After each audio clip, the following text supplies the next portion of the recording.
I'm joined now by Steve Grob, Director of Group Strategy at Fidessa.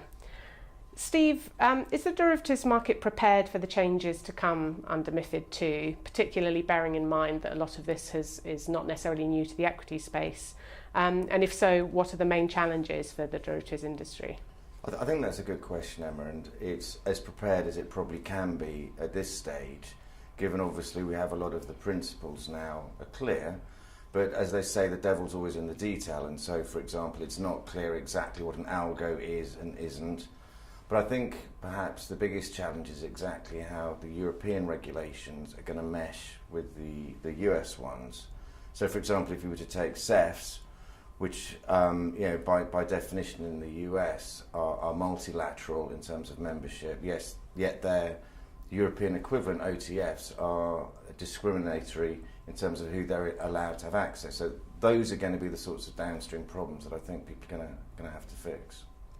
As I said, equities have already sort of been through some of this with MiFID I. So what do you think the main lessons are for the derivatives sector based on what you've already seen in the equity space? I think there's probably three. The first is it's a long road. So MiFID I was introduced in November 2007, as you know, and there are still some fundamental things wrong with that in the cash equities market, like a lack of consolidated tape, for example, that still won't be fixed 7 years later, maybe for another 18 months or so.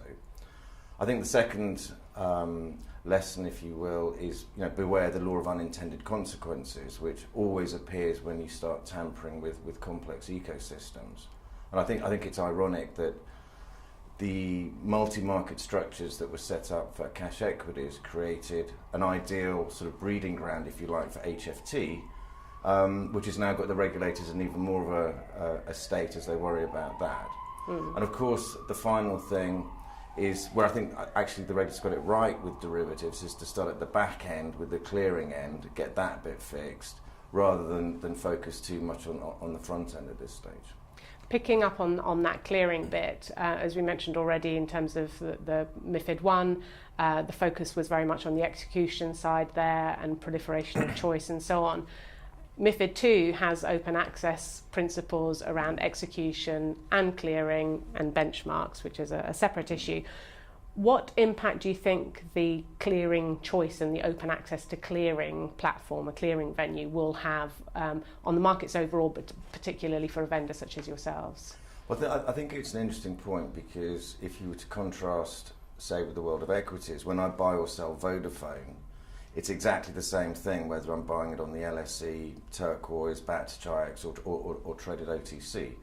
Whereas in the derivatives world, you have a bunch of different contracts that are actually providing the same or a very similar economic benefit. So that they might be futures, swap futures, constant maturity futures or OTC swaps.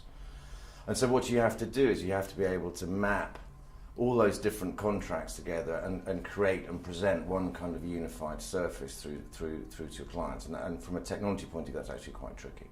So how do you go about ensuring that the user has that kind of access then? Well, I think the first point is that, again, what we saw in the equities world is there was a rush to loads and loads of venues, but the market has kind of decided that they want one national exchange and an alternative. So I think we're expecting that there'll be fewer venues, and obviously it'll be down to the technology at the clearing houses as to how much interoperability they can create within their own silos and also between themselves and their competitors, which is both a sort of technical problem and a commercial one.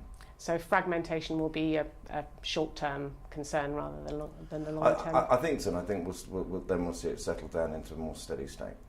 Great, thanks, Steve. Thank you, Emma.